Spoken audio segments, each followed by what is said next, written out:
Hello, you're watching News Mongolia on MNB World, and I'm your host, Jargajma Tushinjargaj.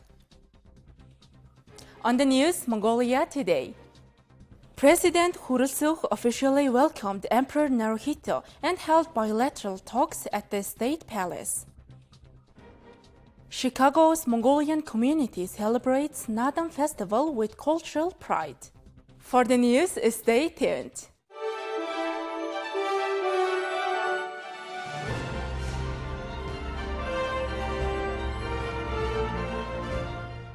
On July 8, President of Mongolia Hurusna and First Lady Lundor formally welcomed His Majesty Emperor Narohito and Her Majesty Empress Masako of Japan at Sukhbatar Square, marking the start of a historic day during their state visit to Mongolia, the first by a serving Japanese Emperor and Empress.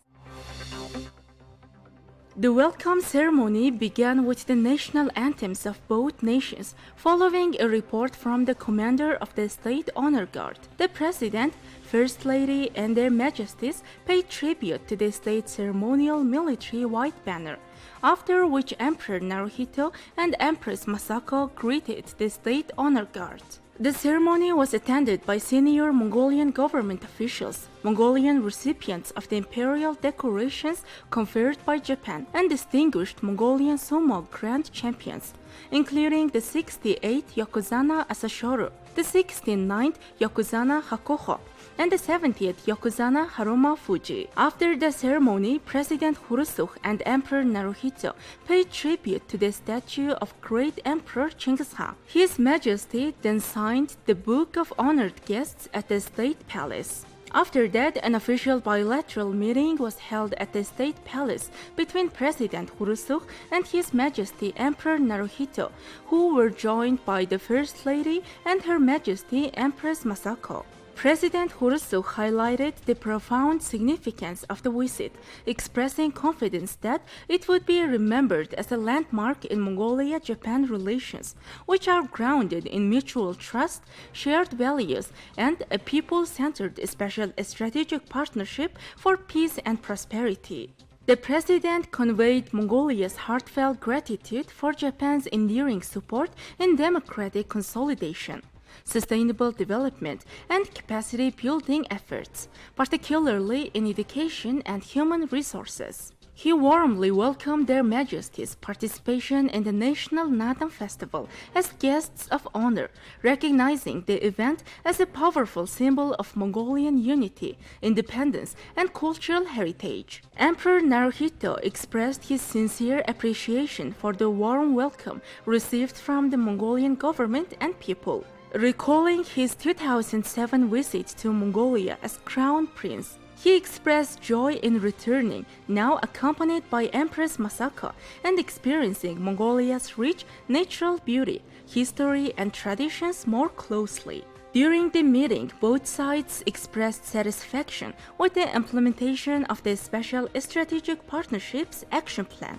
a 10-year roadmap for strengthening bilateral cooperation. They agreed on the importance of expanding people-to-people ties, particularly by fostering understanding and friendship among the youth of both countries. President Hurusna reaffirmed Mongolia's strong commitment to strengthening collaboration with Japan on regional and global issues, including climate change. He expressed appreciation for Japan's support for Mongolia's national 1 billion trees campaign and environmental training initiatives for youth. Both leaders underlined the urgent need to protect the planet and responsibly manage natural resources, emphasizing water as the precious Chandman jewel of nature. They highlighted the importance of Mongolia's national Blue Gold initiative to safeguard freshwater resources. President Hurusna expressed confidence in Japan's high-level participation in the upcoming 70th Conference of the Parties to the United Nations Convention to Combat Desertification, which will be held in Ulaanbaatar in 2026. He also emphasized Mongolia's strong interest in the World Expo 2025 in Osaka, and noted that the Expo's Mongolian National Day event on July 27th will further further promote mutual understanding between the peoples of the two countries. The meeting concluded in a warm and cordial atmosphere as both sides fondly recalled earlier encounters, including the 2019 proclamation ceremony of Emperor Narohito's accession to the chrysanthemum throne and President Hurusna's state visit to Japan in 2022, which commemorated the 50th anniversary of diplomatic relations. Their Majesties are scheduled to attend the National Nadam Festival's opening ceremony and will visit key cultural, environmental, and educational sites, including Pandantichla Monastery, Hurusna National Park, and the Mongolia-Japan Hospital and academic institutions. On July 7th, Emperor Narohito visited the Chinggis Khan National Museum, the Ulaanbaatar Water Supply and Sewerage Authority, and the Kachort water source. Their Majesties will also meet with Japanese nationals living in Mongolia and Mongolians engaged in bilateral cooperation. Since establishing diplomatic relations in 1972, Mongolia and Japan have steadily advanced their partnership from a comprehensive partnership in 1996 to a strategic partnership in 2010 and a special strategic partnership for peace and prosperity in 2022, now centered on people-to-people engagement. With over 3,000 attendees, Mongolians in Chicago came together for a vibrant Nadam celebration, honoring centuries-old traditions through archery, wrestling, and powerful cultural performances.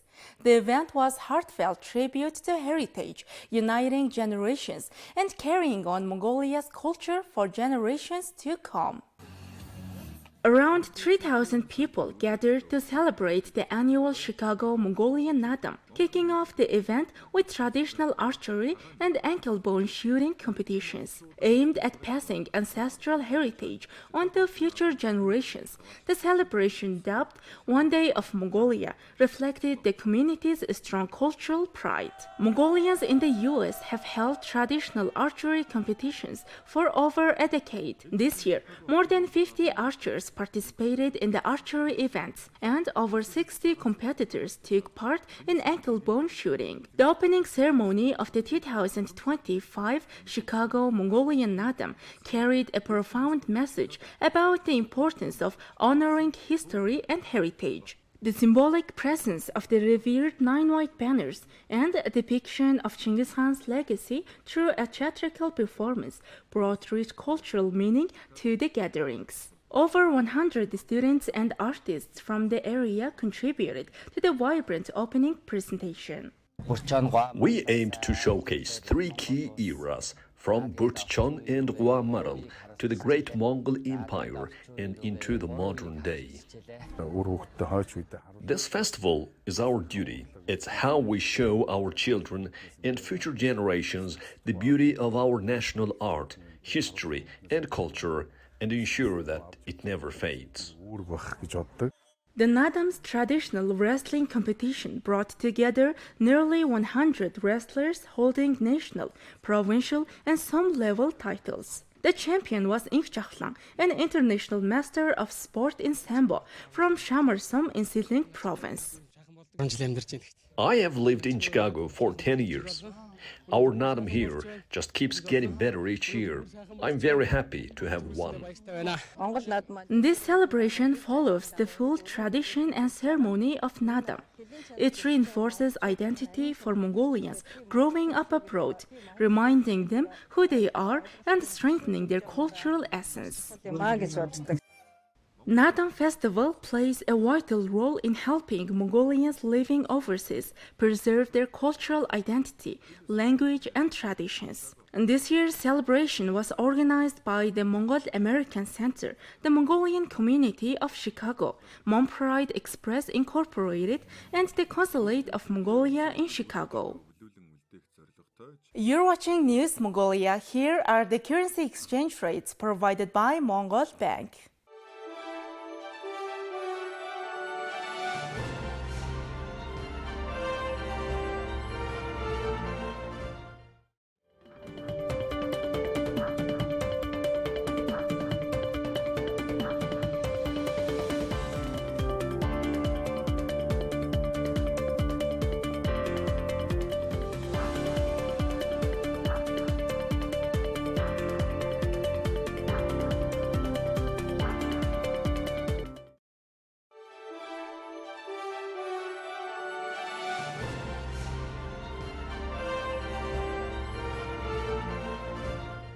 Next, our program will turn our attention to foreign news, partnered with international news agencies. Danish Prime Minister has issued a stark warning that Russia could pose a serious security threat to the European Union by the end of the decade. Speaking to the European Parliament as Denmark assumed its six-month EU presidency, Frederiksen emphasized the urgent need to strengthen European and Ukrainian defense industries within 5 years. She acknowledged that cutting our defense spending in the past 30 years was a huge mistake. European officials have increasingly warned that Russian President Vladimir Putin might attempt to challenge NATO's Article 5 commitment, which guarantees a collective response if any one of the alliance's 32 members is attacked. Most NATO members are also part of the EU. Russia has already been accused of engaging in sabotage, cyber attacks, and disinformation campaigns aimed at undermining European support for Ukraine. First of all, we must take responsibility for our own security. Cutting our defense spending in the past 30 years was a huge mistake, and we shall never repeat. We cannot take lightly the threat from East. Russia's military rearming means that they could, within 2 to 5 years, pose a credible military threat to Europe and NATO. And Russia is no longer working alone. We see it in Ukraine, North Korea providing soldiers and ammunition, missiles from Iran, and military technology from China. We must act now to respond to this threat. We need to build a much stronger European defense industry. We have to invest more. Strengthening Europe's defense industry is an absolute top priority. And we have to be able to defend ourselves by 2030 at the latest. NATO Secretary General Mark Rutte noted that while Europe is not officially at war, it is not at peace either. European leaders acknowledged the message from the Trump administration that U.S. security interests are increasingly focused on the Middle East and the Indo-Pacific. Yet despite this warning, Europe's progress in rearming and strengthening its defenses has been slow. Was a huge mistake. Now let's take a look at global current affairs. Japan's Emperor Narohito and Empress Masako visited a memorial cenotaph in Mongolia on Tuesday afternoon, laying flowers in honor of Japanese prisoners of World War II. Narohito and Masako met with representatives of the descendants of the Japanese prisoners who had been detained by the Soviet Union during the World War II and were later transferred to labor camps in Mongolia at the end of the war. Narohito was welcomed by Mongolia's President Hurusna on Tuesday morning. His visit marks the 80th anniversary of the end of World War II. Well, that's all for today. Thank you for staying with us. We will see you tomorrow with more news and updates. Goodbye.